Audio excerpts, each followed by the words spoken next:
Estelle est donc actuellement au CRFJ, ici à Jérusalem, depuis janvier 2020, et donc spécialiste d'épigraphie médiévale, ce qui explique le sujet écrit en français au royaume latin de Jérusalem, témoignage épigraphique des XIIe et XIIIe siècles. Elle a déjà participé ou déjà publié plusieurs volumes d'inscriptions médiévales dans le cadre de la série que vous avez à Poitiers. Je crois qu'il y a déjà 2 volumes de sortie et 2 volumes en prévision. C'était le sujet de votre thèse aussi, le passage du latin au français dans les inscriptions au Moyen-Âge. Et actuellement, vous êtes donc à la fois sur votre projet d'habilitation, si j'ai bien compris, et puis vous avez lancé avec succès, un très beau succès, un ERC, donc un programme européen de recherche, qui vous vaut, vous allez peut-être en dire un mot d'ailleurs, qui vous vaut de travailler sur les inscriptions de toute la région. Ici, ça s'appelle Graph East, EAST. Voilà. Donc, très heureux de vous écouter et merci d'être venu. Merci beaucoup pour cette introduction et puis pour votre invitation. Et effectivement, en fait, je suis vraiment ravie de vous présenter ces recherches parce qu'elles ont pris naissance, on va dire ici, lors d'un séjour de 3 mois en 2019. Donc, naissance à la fois pour le sujet d'habilitation et pour ce grand projet de recherche, effectivement, le projet ERC, dont je parlerai un petit peu à la fin. Donc, je dois beaucoup de choses à l'école biblique et aussi au CRFJ. Ce qui explique aussi la ribambelle de logos que vous avez sur le côté, toujours les logos de rigueur. Donc je vais vous parler de ce français au royaume latin de Jérusalem. Donc à la suite de la première croisade qui est lancée en 1095 par le pape Urbain II, 4 États latins sont fondés en Orient. Alors, vous avez tout au nord le comté d'Édesse, puis la principauté d'Antioche, le comté de Tripoli, et le dernier, le royaume latin de Jérusalem, qui va du sud du Liban à l'ouest de la Jordanie et qui couvre le territoire israélo-palestinien actuel. Et puis il va être réduit à simplement une bande côtière après la prise de Jérusalem en 1187, et puis il disparaît définitivement en 1291 avec la chute d'Acre. Or, en établissant leurs quartiers, des hospices, des églises, des châteaux, les latins vont apposer sur les monuments, mais aussi sur les objets, les artefacts, des inscriptions en alphabet latin. Et ils tentent ainsi de s'approprier, on va dire graphiquement, mais aussi spatialement et symboliquement, les lieux, dont les lieux saints du christianisme.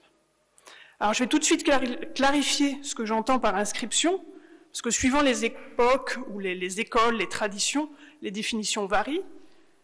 Les inscriptions, ce sont ces textes, alors qu'ils soient gravés sur la pierre, le bois, peints sur les murs ou sur les mosaïques. En fait, il s'agit d'un processus de communication écrite qui a pour but de transmettre une information au public le plus large et pour la plus longue durée. On parle aussi d'écriture exposée. Et c'est pourquoi ils prennent donc place sur ces matériaux durables. Et la dimension spatiale, visuelle, plastique, voire iconique de ces textes sont particulièrement étudiés aujourd'hui.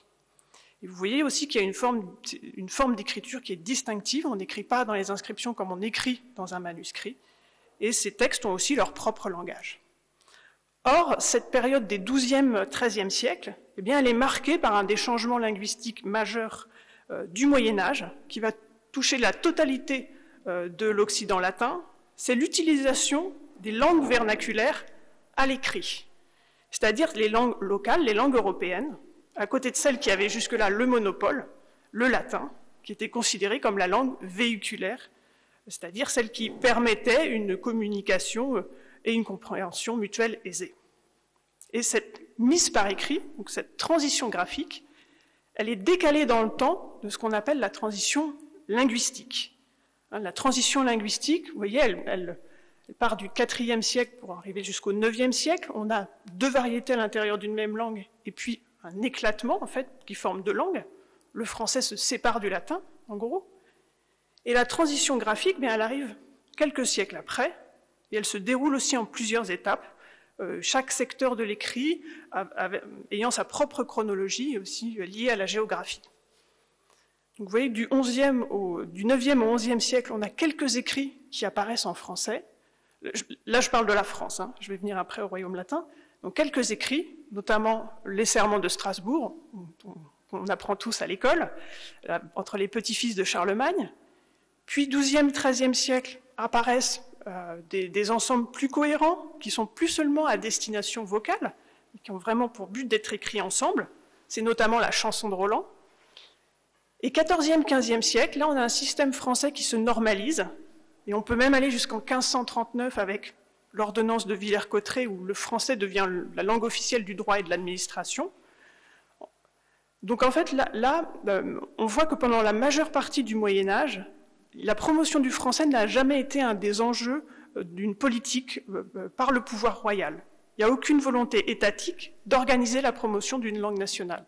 Et ça, c'est très important, vous le verrez à la fin de l'exposé. Donc voilà ces deux grandes transitions. Maintenant, au royaume latin. Ce royaume, c'est une société plurilingue. Il y a Acre, qui est la capitale politique et administrative du royaume au XIIIe siècle, à peu près 40 000 habitants, où on a des locuteurs qui parlent français. Alors quand je dis français, je veux dire la langue d'Oïl, de la moitié nord de la France, mais aussi qui parlent le provençal, c'est-à-dire la langue d'Oc, la moitié sud de la France. On a également des marchands italiens qui viennent de Gênes, de Pise, de Venise, des Catalans. On a aussi des groupes qui sont fondés justement sur une origine et une langue commune, comme l'ordre teutonique avec des germanophones. On sait qu'il y a des Anglais, parce qu'il y a un quartier anglais à Montmusard. Et puis, il y a aussi toute cette population flottante de pèlerins venus de l'ensemble de la chrétienté latine et des hommes d'armes qui ont certainement d'autres langues. Et à côté de ça, il y a la population autochtone, chrétienne, musulmane, juive, qui parle majoritairement arabe, mais qui peut employer aussi le syriaque, l'arménien ou le grec. Or, au sein des latins, qui représentent à peu près 1/5 de la population du royaume, eh bien, c'est le français qui s'impose à l'écrit à côté du latin. Et une forme de français particulière, qu'on appelle le français d'outre-mer, et c'est donc de ce phénomène-là dont je voudrais vous parler. Et à partir des sources épigraphiques, donc en essayant de me placer en fait à la croisée de l'histoire et de la langue, pour comprendre en fait comment se fait ce changement, qui emploie ce français d'outre-mer, quel est son statut, essayer de voir aussi ce que l'usage épigraphique nous apprend de cette langue et inversement ce que la langue nous apprend de la singularité de ces inscriptions. Et donc pour essayer d'y répondre, je vous propose un parcours en 3 étapes. D'abord, on va voir ensemble la transition et l'installation de cette langue, des premières incursions au XIIe siècle jusqu'au texte entier au XIIIe, les moteurs et les acteurs de cette langue et le nouveau statut qu'elle acquiert, et puis enfin la transmission de ces textes. Pourquoi est-ce qu'on les connaît aujourd'hui? Comment on les connaît? Grâce aux orientalistes et aux collections muséales. Mais avant ça, je vous propose un petit prélude, en fait, pour vous présenter ce français d'outre-mer et le corpus sur lequel je m'appuie. Donc, la situation de mixture des dialectes et des contacts, en fait, entre les langues, a fait naître au XIIIe siècle cette nouvelle forme de français, qui est une sorte de koiné, en fait, on pourrait le dire comme ça, qu'on appelle le français d'outre-mer. Alors, le terme outre-mer, il peut vous paraître un peu étrange, enfin, en tous les cas, il résonne autrement à nos oreilles, mais en fait, c'est un terme qu'on trouve déjà dans les sources médiévales. Il désigne littéralement la terre au-delà de la mer, c'est-à-dire l'autre bout de la mer Méditerranée, quand on se place dans une perspective des chrétiens d'Occident. Donc en fait, ça correspond à un espace, c'est celui des 4 États de Syrie-Palestine que j'ai montré tout à l'heure. Et ce français d'outre-mer, il est parlé par ce qu'on appelle les Francs. En fait, c'est un terme qu'utilisaient les Byzantins et les Arabes pour désigner les chrétiens occidentaux. On parle de frangoï en grec et puis al-franj en arabe. Ce français, il se développe donc dans les 4 États latins, mais aussi en Chypre, où les latins s'installent à la fin du XIIe siècle, en Morée. Alors la Morée, ça correspond au Péloponnèse, en Grèce, et puis sur l'île de Rhodes, qui est occupée par les Hospitaliers au XIVe et XVe siècle. Et l'étude de cette langue, elle a débuté dans les années 1920-1930, c'était vraiment les tout débuts, mais elle connaît vraiment son développement depuis finalement assez peu de temps, depuis les années 1990, grâce à quatre chercheurs, Laura Minervini, Cyril Aslanov, Pierre Nobel et Fabio Zinelli, qui ont mis en évidence en fait des traits graphiques, des traits phonétiques, morphosyntaxiques, sur lesquels je vais revenir dans les inscriptions, donc je ne vous les développe pas ici, mais surtout un champ lexical qui va vraiment donner au français d'outre-mer toute sa couleur spécifique. Alors, ce champ lexical, je vais vous le montrer, l'expliquer, parce qu'en fait, on ne va pas le trouver dans les inscriptions, à l'inverse. Vous allez voir, les inscriptions, c'est assez répétitif. Donc, ce champ lexical, il est composé, en fait, de mots français qui vont acquérir un sens différent en orient latin. Par exemple, un mot qui se retrouve très souvent, c'est le mot poulain. Alors, poulain, c'est pas le petit du cheval, mais ce sont les latins qui sont nés en Orient. Ouais. C'était aussi utilisé péjorativement, justement. Hein. Ça devait les faire rire tout autant. Il y a aussi des mots régionaux français qui vont gagner en fait en diffusion générale en Outre-mer. Par exemple, le terme délier, qui veut dire décembre, qui vient de Bretagne, de Champagne et de Bourgogne. On a aussi et surtout en fait des mots qui viennent de l'arabe, hein, qu'on va adapter à la phonétique et à la morphologie du français. Par exemple, fonde, qui vient de l'arabe fondouk, day, qui veut dire la sage-femme, ou encore les mots comme jar, gazelle, girafe, bédouin, hein, qui devient même un nom de famille, caravane, barde, qui veut dire la selle d'une bête de somme, cara, pour l'unité de mesure de l'or, mélek, le roi, etc. Et à côté des arabismes, vous voyez, eux, ils touchent les secteurs du commerce, de l'agriculture, de la guerre, de l'administration, etc. Il y a des hellénismes un peu moins nombreux et qui vont concerner les institutions et traditions byzantines qui ont joué un rôle. Par exemple, le terme apodix, hein, qui vient du grec apodeixis, qui est un reçu, qui est un mandat de paiement. Ou encore le terme archonte, pour désigner un notable grec. Donc voilà, ce sont tous ces termes qui sont vraiment particuliers et qui font ce français d'outre-mer. Alors ce français, on le connaît par des sources qui sont surtout les écrits documentaires, des chartes, des lettres officielles, qui étaient rédigées dans les chancelleries, en particulier liées aux hospitaliers et aux templiers, mais aussi des œuvres de genres complètement différents, des genres littéraires, juridiques, historiographiques, religieux, dans des manuscrits, donc copiés dans l'Orient latin. Là, vous avez sous les yeux deux exemples, la règle du temple, donc, et puis la chronique de Guillaume de Tyr, qui raconte l'histoire de l'Orient depuis Mahomet, et qui ensuite, d'abord en latin, puis traduite et continuée en français. Et elle a surtout de belles enluminures. Là, vous voyez là le siège de Tyr avec un engin de guerre tout à fait particulier. Mais le problème de ces textes manuscrits, c'est qu'en fait, ils sont difficiles à localiser. On ne sait pas s'ils ne sont plus conservés dans leur lieu d'origine. Ceux qui sont présentés, vous voyez, ils viennent de Paris, de la Bibliothèque nationale de France. Donc comment être sûr qu'ils viennent du Levant? Alors évidemment, il y a la signature, il y a la dédicace à un mécène local, on arrive très bien à localiser, le style des enluminures également, mais ce n'est pas si évident. Les inscriptions, au contraire, elles sont beaucoup plus traçables, puisqu'elles restent en place, elles voyagent assez peu, vu leur matérialité, et c'est justement ce lien direct avec le monument et avec le contexte qui fait tout leur sens. Et pour la période en fait, des croisades, donc le XIIe, XIIIe siècle, les inscriptions sont en fait les seuls écrits qu'on ait trouvés, et pour un certain nombre, conservés in situ, donc ici.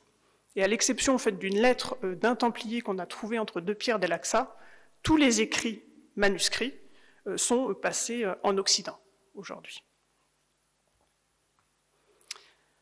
Alors ces inscriptions, où sont-elles? Quelles sont-elles? Que disent-elles? Pour vous donner un aperçu général du corpus, c'est à peu près, on connaît à peu près 310 textes épigraphiques pour le royaume latin de Jérusalem, conservés ou disparus. C'est un corpus en fait très riche, je fais des comparaisons par rapport au corpus français, et il a été en partie rassemblé et édité par Sabino de Sandoli, un franciscain, en 1974. C'est vraiment un travail fondateur qu'il a fait, et aujourd'hui un peu dépassé parce qu'il ne couvrait pas le sud du Liban, d'une part, mais surtout grâce à toutes les fouilles archéologiques de l'autorité des antiquités israéliennes, qui a permis de découvrir plus d'une trentaine de nouvelles inscriptions. Et aussi tout l'essor des études sur les croisades et l'Orient latin depuis trentaine, vingtaine d'années. Et ce corpus, on peut il me semble qu'on peut le caractériser par 3 traits que je vous résume sous 3 images. La première, la mosaïque de Bethléem, elle montre qu'en fait, il y a une concentration de ces textes dans les lieux saints, et plus précisément dans les décors en peinture et en mosaïque. J'ai à peu près 200 inscriptions qui viennent de ces supports-là. Il faut penser le Saint-Sépulcre, bon, il a été en partie refait, retravaillé, etc., mais il y avait à peu près 75 inscriptions là-bas. À la Nativité, on en a plus d'une 50aine. Le Dôme du Rocher aussi, qu'on appelait le Templum Domini, qui était un pôle très important de la ville, avec beaucoup d'inscriptions, le tombeau de la Vierge, etc. Mais la plupart de ces textes sont connus aujourd'hui seulement par des manuscrits. Ensuite, c'est l'inscription en pierre. J'ai recensé 103 inscriptions lapidaires, donc gravées sur pierre. Et sur ces 103, il y en a 71 qui sont des textes pour les morts, pour les défunts, textes funéraires. Or, d'habitude, donc ça fait 23% du corpus. Et d'habitude, sur un corpus français, enfin même en Europe, en fait, ces textes-là, ces textes funéraires, les épitaphes, elles représentent 60 à 70% d'un corpus normal au Moyen-Âge. Donc on voit bien que c'est vraiment la concentration des lieux saints qui est tout à fait typique ici. Enfin, dernière inscription, c'est que sur le plan textuel et linguistique, dans les lieux saints au XIIe siècle, on va trouver beaucoup de poésie. Des poèmes, alors là c'est l'épitaphe versifiée pour le roi Baudouin Ier, mais on a beaucoup de poèmes liés à la Bible, qui racontent les faits bibliques liés aux lieux saints, ou qui citent la liturgie. Et au XIIIe siècle, la prose va devenir majoritaire, et au sein de cette prose, le latin va céder la place au français, et on va avoir une trentaine d'inscriptions en français. Donc ça ne représente que 10% du corpus, et c'est ces 10% qu'on va analyser. Alors comment se produit ce passage du latin au français à l'écrit ? Avant d'occuper des textes entiers, en fait, le français, il pénètre par d'autres moyens. Le lexique, la syntaxe, et surtout les noms, en fait. Et les premiers mots français du royaume latin, inscrits, ce sont des noms propres. Et on les trouve gravés dans les murs de l'église de l'Annonciation à Nazareth, où des tailleurs de pierre ont laissé leur nom. Vous avez le nom Ogier, qui est inscrit à 9 reprises, avec des variantes graphiques, mais il est indubitablement français. Et puis vous voyez qu'on voit aussi le nom Elias, plus difficile à déterminer, et puis l'abréviation latine de Jean, Johannes. Alors ces premières attestations, en fait, elles sont du XIIe siècle, mais on a un peu du mal à les situer. Soit c'est du début du XIIe siècle, lors du premier chantier de construction de l'église, soit dans les années 1170, où l'église de Nazareth est reconstruite. Là, on construit une très grande église, à la suite certainement d'un tremblement de terre. En tous les cas, on est au XIIe siècle, donc c'est extrêmement précoce. Or, au Moyen-Âge, se produit ce qu'on appelle la révolution anthroponymique. On passe d'un nom unique, là c'est le cas, on ne voit qu'un nom, à un nouveau système avec 2 noms, un nom et un surnom. C'est en fait notre prénom et notre nom de famille. Le premier élément, le prénom, il va en général rester en latin, puisqu'on utilise en fait les noms bibliques, ou les noms des saints. Donc il reste en latin, le prénom. Et c'est à travers le deuxième élément qu'on va voir la langue vernaculaire s'immiscer. Puisque ce deuxième élément, c'est un sobriquet, c'est une fonction, c'est un nom de lieu. Et là, vous avez l'exemple d'une pierre qui vient de Sainte-Anne, du musée lapidaire, où on voit Johannes de La Rochelle. Voilà, de La Rochelle, on ne l'a pas latinisé, on l'a laissé tel quel. Un autre exemple un peu semblable et en même temps différent, c'est une inscription funéraire pour un trésorier de l'ordre des Hospitaliers qui meurt à Acre en 1206. Et vous voyez qu'il s'appelle Petrus de Campagnolis. En fait, Campagnol, c'est un toponyme du Languedoc où se trouvait un établissement hospitalier. Donc là, on maquille le nom en lui ajoutant une désinence latine. Et on appelle ça des latinisations microscopiques par la terminaison casuelle, pour intégrer en fait de manière fluide dans le texte le nom vernaculaire. En fait, c'est le même procédé qui est utilisé dans Astérix et Obélix. C'est exactement la même chose. Et vous voyez qu'identifier en fait parfois la langue réelle d'un mot, ce n'était pas si simple, parce qu'il est moitié latin, moitié français, et la forme est ambivalente, et on ne sait plus à quelle langue il appartient. Et les linguistes ont appelé ce phénomène l'interlangue. Donc le français s'immisce, par petites touches, jusqu'à cohabiter avec le latin pour former aussi des textes bilingues. C'est le cas sur ce vase en marbre qui est daté de 1253. Alors, je vais être honnête, je triche un peu en fait en vous le présentant parce que on n'est pas tout à fait sûr qu'il vienne du royaume latin de Jérusalem. Il est conservé dans les réserves du Louvre et le commanditaire, vous voyez, lit très noble chevalier Messire Thibaut de Bessan. En fait, il meurt à Tripoli en 1289. Donc peut-être qu'il relève davantage du comté de Tripoli, peu importe. L'inscription, vous voyez, qui présente l'artisan, elle alterne le latin avec la datation, Anno Domini, 1253, puis une formule de prosopopée où l'œuvre parle, me fit Laurence, et enfin un proverbe final en latin, contre les mauvais payeurs. Alors, cras d'abord non odie, ça veut dire c'est demain que je serai donné et pas aujourd'hui. Cette jarre, elle est tout à fait exceptionnelle. C'est aussi pourquoi la raison pour laquelle je vous la montre. On ne sait pas ce qu'elle pouvait contenir, certainement pas du vin ou de l'eau, mais des matières de prix. Donc si vous avez des idées, je suis tout à fait preneuse, tout comme Pierre-Yves Le Pogam, qui est conservateur général du département des sculptures au Louvre, qui possède cette œuvre, et on est tous les deux un peu... voilà, on a beaucoup de questions sur cette œuvre, et si vous avez des réponses, voilà, n'hésitez pas. Cette jarre, elle se situe à une période vraiment charnière, donc ce milieu du XIIIe siècle, où vont apparaître de vrais textes français, en français d'outre-mer. C'est en fait assez difficile de préciser la chronologie d'apparition parce que les pierres sont souvent dans un état très fragmentaire.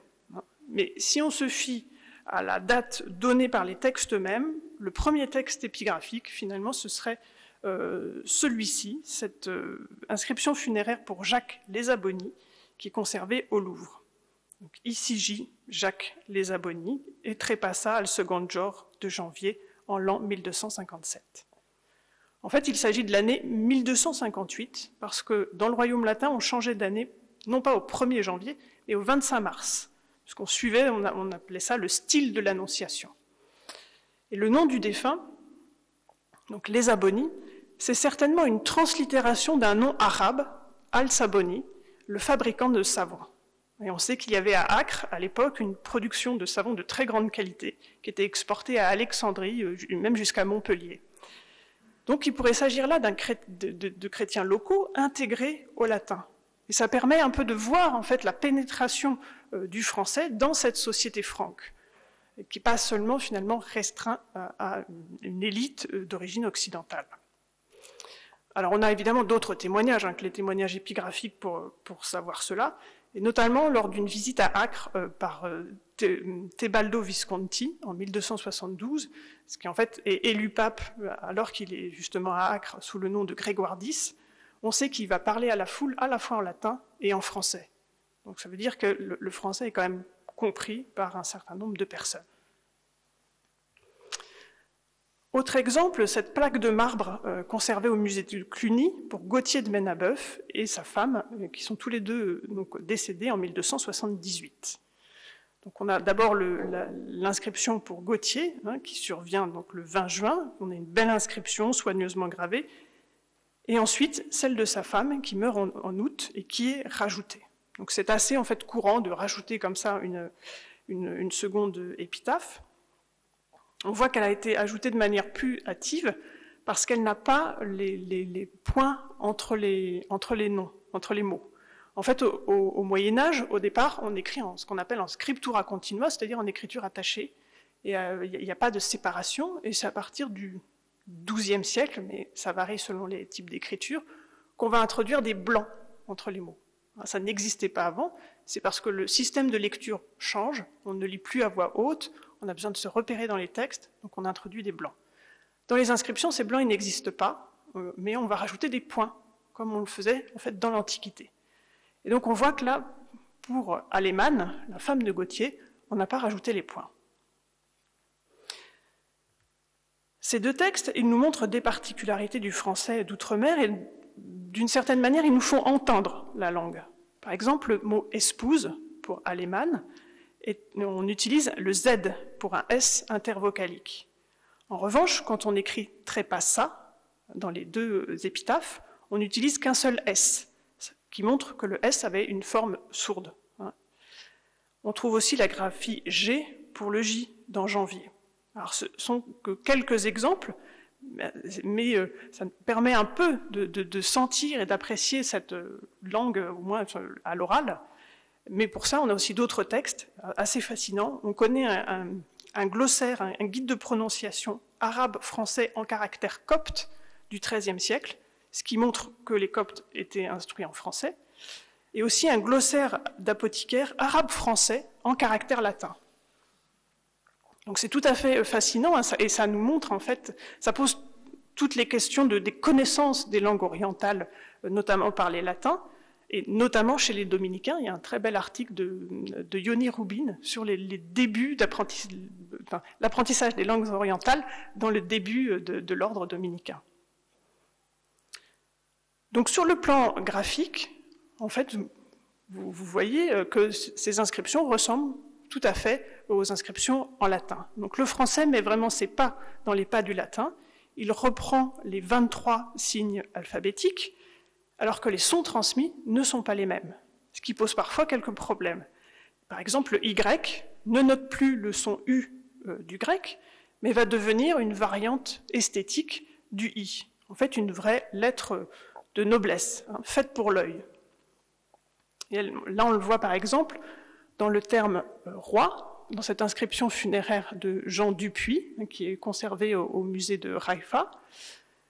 Eh bien là, on utilise un Y donc pour roi, et c'est en plus amplifié puisque la lettre elle est fleurie, et ça évoque vraiment la fleur de lys. C'est un sergent du roi, c'est-à-dire là le roi c'est le roi Louis IX, c'est Saint Louis, qui vient donc en 1250 en Terre Sainte, et il est accompagné de 100 cavaliers, des sergents, des archers qui vont rester ensuite sur place.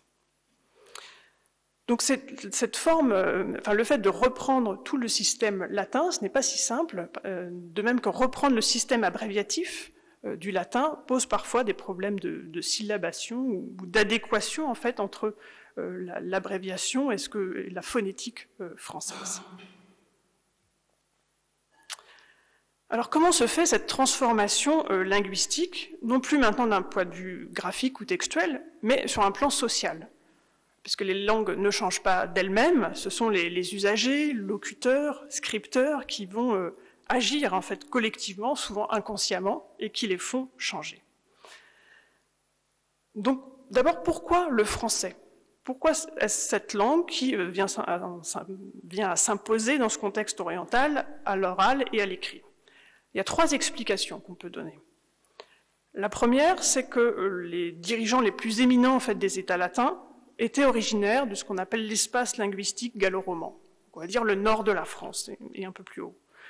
Godefroy de Bouillon, le fondateur du royaume de Jérusalem, et Guy de Rethel, qui était le premier comte d'Édesse, ils venaient des franges du nord-est du domaine d'Oyle, de la Wallonie et des Ardennes.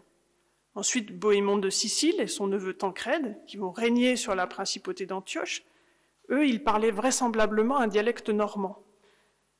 Ensuite, le comte de Toulouse, alors lui, Raymond de Saint-Gilles, qui va être le comte de Tripoli, lui, c'est le seul à être languedocien, à parler la langue d'oc. Et tous les autres, dans la suite, vont toujours venir de ce domaine d'Oyle. L'Anjou est représenté, par exemple, avec Foulques, qui fut un roi de Jérusalem entre 1131 et 1143, le Poitou avec Guy de Lusignan, ou encore l'île de France avec les rois qui vont venir, donc Louis VII, Philippe Auguste, Louis IX, l'Angleterre normande avec Richard Cœur de Lion, etc. Donc vous voyez que finalement le français c'est la langue du pouvoir. D'autre part, sur un autre plan, au XIIe, XIIIe siècle, on sait qu'il n'y a aucune langue romane en Europe qui n'a autant de prestige que le français sur un plan littéraire, en fait. L'émergence assez précoce du français comme langue littéraire, et à un très haut niveau, en fait, dès le début, autant en vers qu'en prose, va favoriser sa dissémination dans toute l'Europe occidentale. Et c'est aussi une époque où en fait on choisit une langue vernaculaire pour des raisons littéraires et pas forcément pour les raisons de la nationalité de l'auteur. C'est-à-dire qu'on a des Italiens qui vont écrire en français. Et il n'y a pas que la littérature en fait qui est touchée. On va considérer en Outre-mer que le français, il a en fait la capacité de transmettre des idées complexes qui étaient jusque-là une capacité qu'on ne pensait attribuer qu'au latin. Donc on va écrire des textes de loi en français. On va traduire même du Cicéron en français d'outre-mer. Donc on voit que toutes les qualités qui étaient reconnues au latin sont déportées sur le français. Et troisième raison qui a été développée par Jonathan Rubin et que je trouve très intéressante et à mon avis est très juste, c'est tout simplement le fait d'être éloigné de l'Europe. On est à grande distance des centres d'études européens, dont les universités, qui apparaissent au XIIIe siècle et qui formaient l'élite académique et qui imposaient le latin. Ici, au Royaume latin, on est très loin. Et donc, ça explique aussi que ce soit le français qui l'emporte parce que le latin est moins utilisé. Donc, vous voyez que non seulement on a une forme de français qui est particulière, mais qu'en plus, cette langue, elle bénéficie d'un statut très original pour l'époque qu'aucune autre langue vernaculaire ne connaît. C'est à la fois un ethnolecte parlé par les Francs, une langue véhiculaire qui permet la communication avec des personnes d'origine diverses, et un sociolecte de l'élite dirigeante, pour reprendre des termes de sociolinguistique.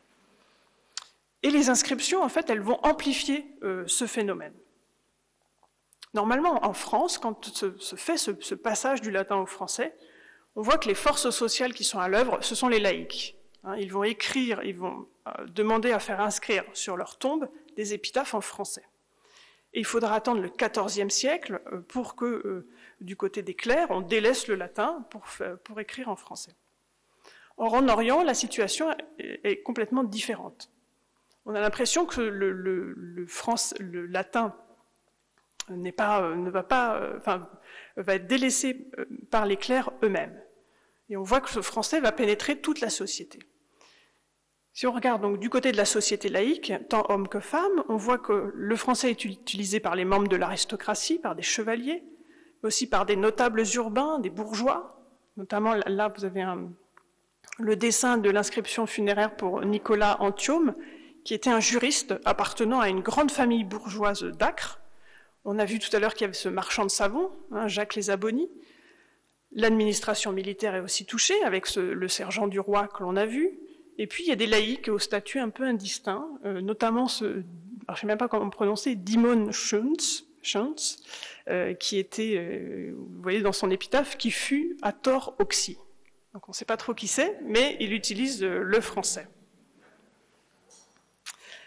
Et du côté des clercs, c'est là où c'est le plus intéressant, c'est qu'on a à la fois des diacres, dans une inscription là, qui vient de l'église Saint-Thomas de Tyr.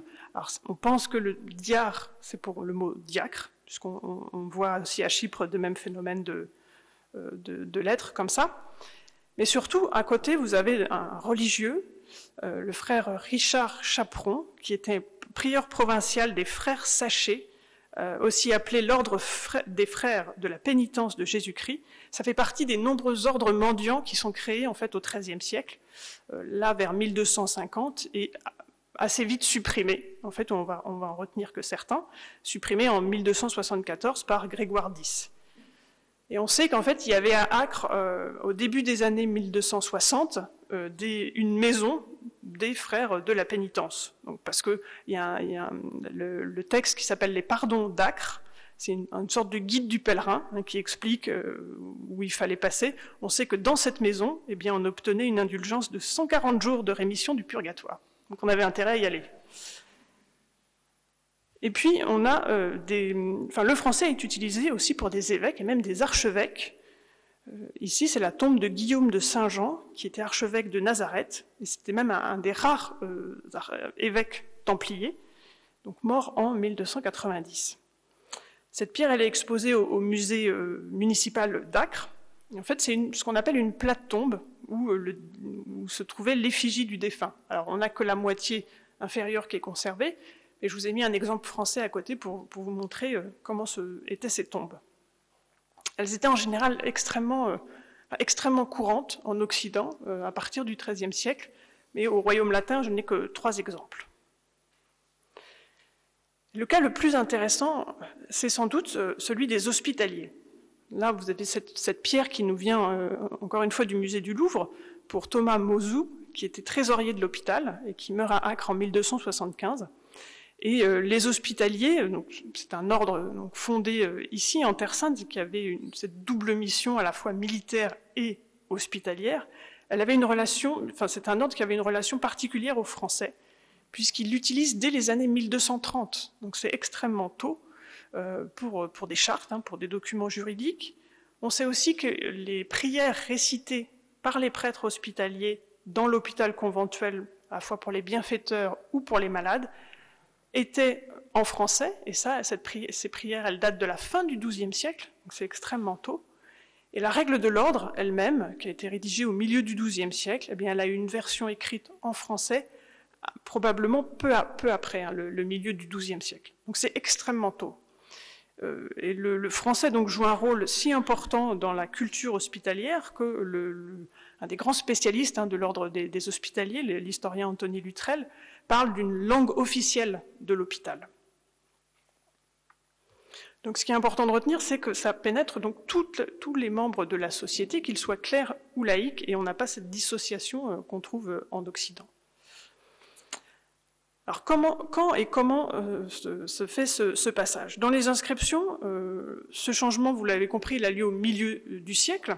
C'est la même chose en France, j'ai observé les mêmes phénomènes, mais en France, ça va être très progressif. Je vous ai dit, les clercs, ça va plutôt être à partir du XIVe siècle. Or, au Royaume latin, ça semble être beaucoup plus soudain. C'est comme si, au milieu du XIIIe siècle, tout le monde passait en français, enfin du moins dans les inscriptions. Pourquoi? Mais entre autres parce que c'est le moment de la venue du roi Louis IX, donc Saint Louis, qui avait fait vœu de croisade alors qu'il était gravement malade en 1244, c'est ce que vous voyez dans l'enluminure. Il lance donc la 7e croisade en 1248, avec cette expédition en Égypte qui se solde par un échec. Il est retenu captif, puis il est libéré, il va rejoindre Acre.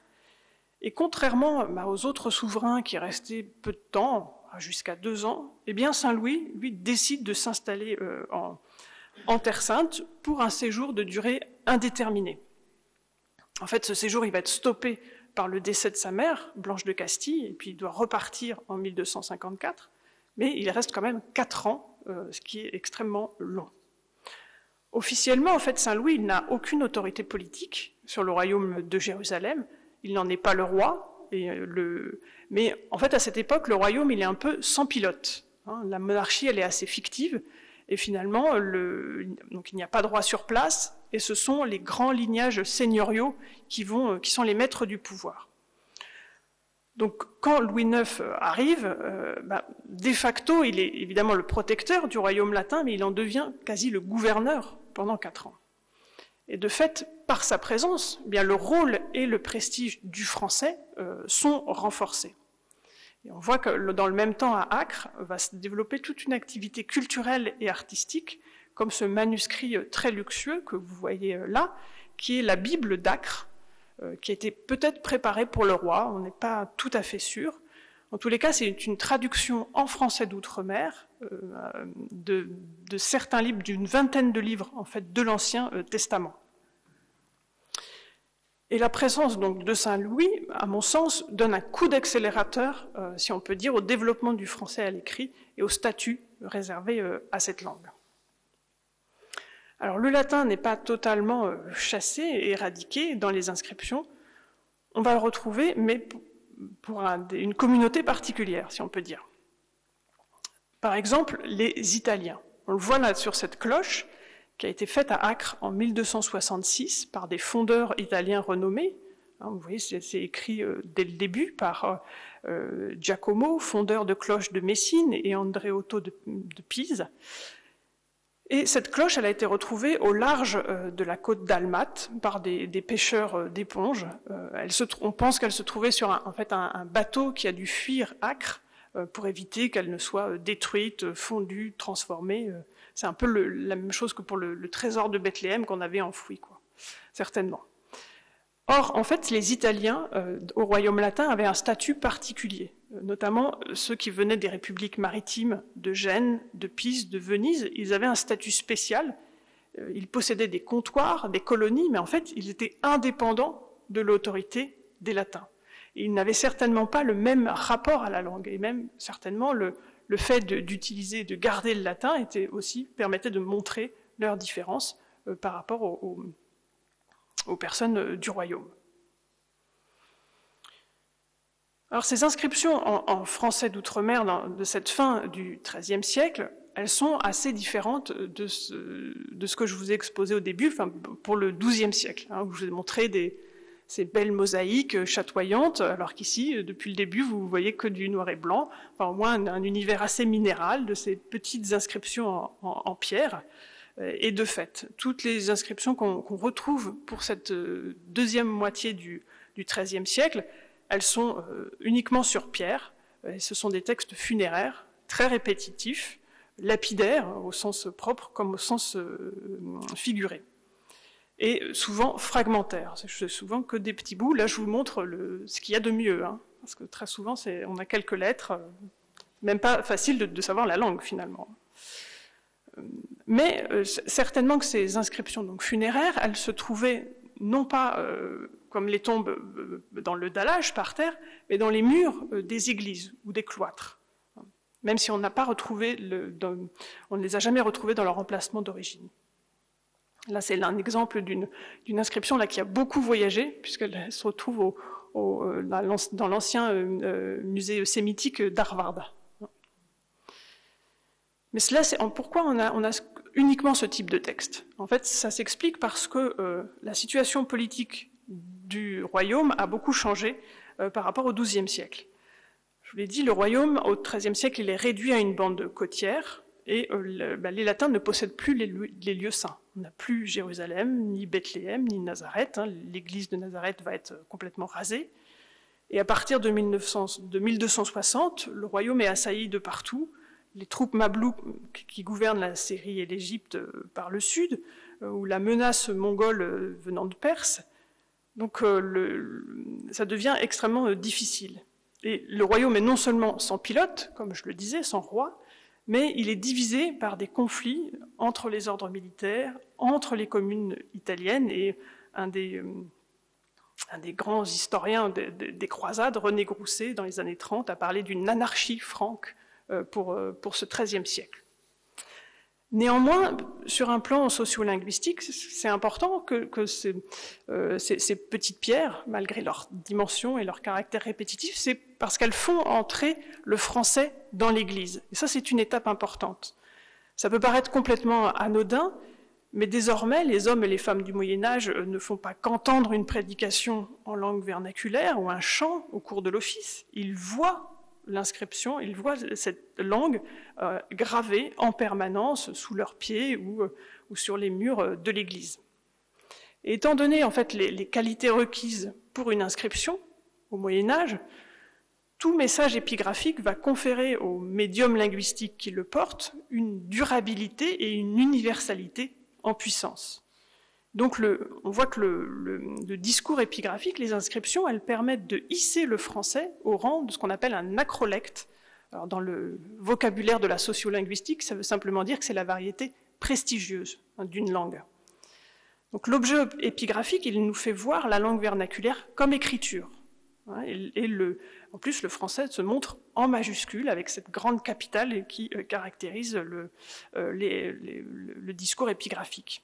Sur des matières de prix, vous avez vu que certaines inscriptions sont en marbre, donc ces aspects matériels et graphiques, ils ne sont pas négligeables, ils renforcent ce statut du français. Alors vous avez dû le voir aussi depuis le début, un certain nombre d'inscriptions dont j'ai parlé se trouvent aujourd'hui au musée du Louvre ou encore au musée de Cluny, donc en France, et ce n'est pas sans raison. Et pour terminer, je voudrais qu'on s'intéresse à cette réception des inscriptions en français au XIXe siècle. On le sait, les croisades ont fait rêver le XIXe siècle parce que vers elles convergeaient deux grandes fascinations en fait romantiques, le voyage en Orient et la résurrection poétique du Moyen-Âge. Et le rapport aux Français va jouer un rôle aussi important.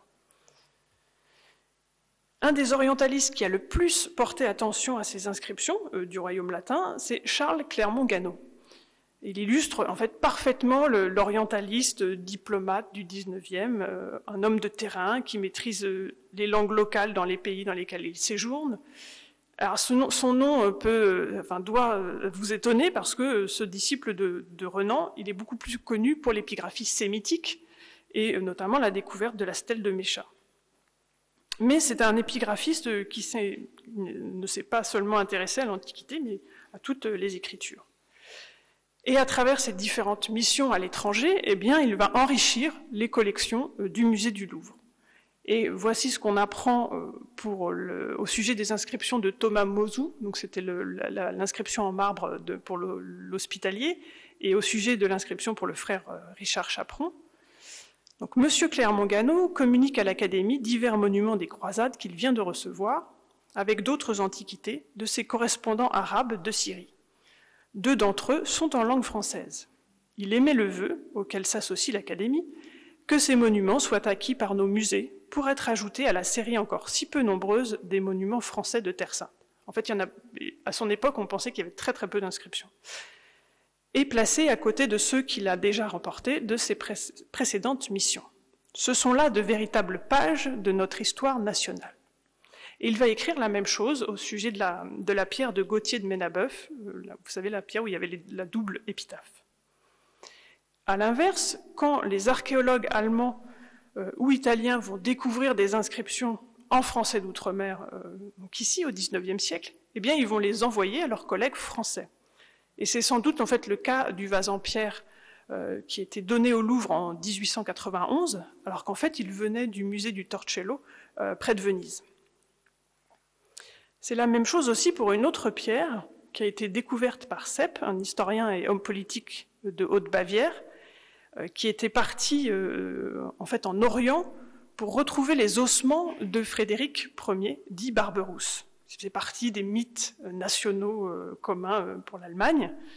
En fait, Frédéric Barberousse s'était noyé dans une rivière en 1190 pendant la Troisième Croisade, mais il s'était noyé au sud de la Turquie. On ne pouvait pas emporter son corps, donc il a été bouilli, ça se faisait à l'époque. Il a été enterré à Antioche, mais on voulait quand même emmener ses ossements à Jérusalem. On n'a pas pu, puisque la croisade a raté, et on les a laissés dans la cathédrale de Tyr. Voilà. Et comme l'écrit Clermont-Ganneau, par une singulière ironie du sort, ces excavations, ces fouilles coûteuses, entreprises dans des vues politiques pour la plus grande gloire du germanisme, et dont l'échec a soulevé en Allemagne de si vives polémiques, ont eu pour principal résultat l'exhumation de la dalle tombale d'un chevalier français. Alors, il s'agit de 7 plaques funéraires pour Barthélemy Chain, je ne sais pas comment prononcer, chevalier de Sours, c'est-à-dire de Tyr.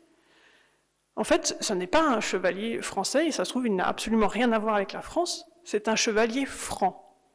Et vous voyez bien qu'à travers ces textes de Clermont-Ganneau, on voit ce glissement général entre franc et français, dans une période où on est dans une période de construction des nations, de leur identité, et notamment l'identité linguistique, avec cette idée de langue nationale. Et au XIXe siècle, on a la construction de nombreux nationalismes qui prônent l'identification de l'État, d'un État, avec une langue censée représenter la nation. Et là, elle est d'autant plus mise sur un piédestal par le support de l'inscription et la muséification des pierres. Et les inscriptions, de fait, jouent un rôle assez important dans ce rapport à la langue. On peut penser aux épigraphistes allemands et autrichiens quand ils lancent leur grand corpus des inscriptions du Moyen-Âge et de l'époque moderne en 1934, qui s'appelle les Deutsche Inschriften. Eh bien, un des buts, c'est de cerner le remplacement du latin par l'allemand et le recul des dialectes comme un facteur important pour la formation de la nation. Donc vous voyez que au XIXe siècle et même début du XXe, c'est extrêmement important. Or, cette conception de la langue, elle est complètement anachronique pour le Moyen-Âge. Certainement que les hommes et femmes du Moyen-Âge n'auraient absolument pas adhéré à cette idée, ils étaient beaucoup plus sensibles à la notion de dialecte, en revanche. Donc ce postulat d'adéquation entre un groupe, une communauté et une langue, il imprègne en fait nos perceptions communes, et jusqu'à aujourd'hui, en fait, il a un peu empêché de penser le plurilinguisme, même pour le royaume latin de Jérusalem. Et je donne un petit exemple, je vous parlais de Sabino de Sandoli tout à l'heure, qui a fait le premier corpus. Eh bien, il n'a pris que les inscriptions en latin et en français. Alors, si on regarde bien, mais il y a aussi du grec, par exemple, ou d'autres langues. Et c'est comme si, pour lui, un latin, un croisé, un franc, ne pouvait pas écrire en grec. En fait, la situation est beaucoup plus complexe. Et on est encore dans cette idée d'une langue nationale qui, en fait, ne s'applique pas à l'Orient médiéval, encore moins. Donc, pour conclure, dans cet Orient latin, avec sa mosaïque d'identités juxtaposées, eh bien, le français, vous l'avez vu, a une forme particulière. C'est un français, on va parler du français d'outre-mer. Alors, ça n'est pas, je le précise simplement maintenant, ça n'est pas ce qu'on appelle la lingua franca, ça c'est complètement autre chose. Ce français, donc, c'est une forme dialectale du français qui a un statut très original, qui a à la fois une langue vernaculaire et une langue véhiculaire, et les inscriptions vont participer à un haut niveau sociolinguistique, ce qu'on appelle un acrolecte.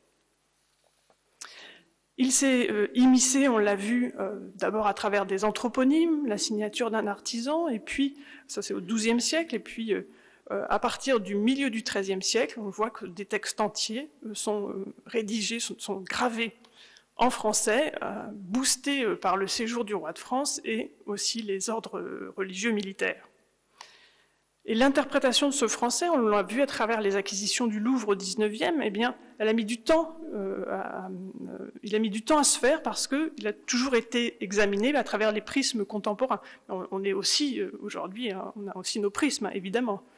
Mais de fait, les études sur l'Orient latin aujourd'hui se font sous l'angle du multiculturalisme et de l'hybridité, pour essayer de comprendre tous ces phénomènes et pour remédier en fait aux visions précédentes qui ont été à la fois celles d'une assimilation, ça c'était l'historien René Grousset dont je parlais, ou à l'inverse l'idée d'une ségrégation qui était prônée par un historien israélien, Joshua Praver. Donc aujourd'hui on essaye de comprendre plutôt les phénomènes d'hybridité. Et les inscriptions sont aussi des éléments importants pour les comprendre. Donc j'ai dit qu'il n'y avait, pour l'instant j'ai étudié le royaume latin comme je le disais, mais le français existe aussi ailleurs, et après 1291, eh bien, il va se poursuivre en Chypre, et ça va être tout l'intérêt donc du projet graphiste que Jean-Jacques présentait en introduction, qui porte sur les inscriptions et graffitis en alphabet latin pour toute la Méditerranée orientale, du 7e au 16e siècle. Donc 10 siècles, 10 pays, 3000 textes à peu près, mais vous voyez aussi toute une équipe, et on va essayer de voir si justement on trouve du français ailleurs que dans les grandes zones connues jusqu'à aujourd'hui. Donc si vous avez envie d'en savoir plus, il y a le lien pour découvrir le site web de ce projet, et aussi sur YouTube, une série documentaire qui a été faite sur une mission en Chypre qu'on a menée en juillet dernier, qui explique un peu tout ce travail, tout le travail que font les épigraphistes, notre méthode, etc. Je vous remercie beaucoup.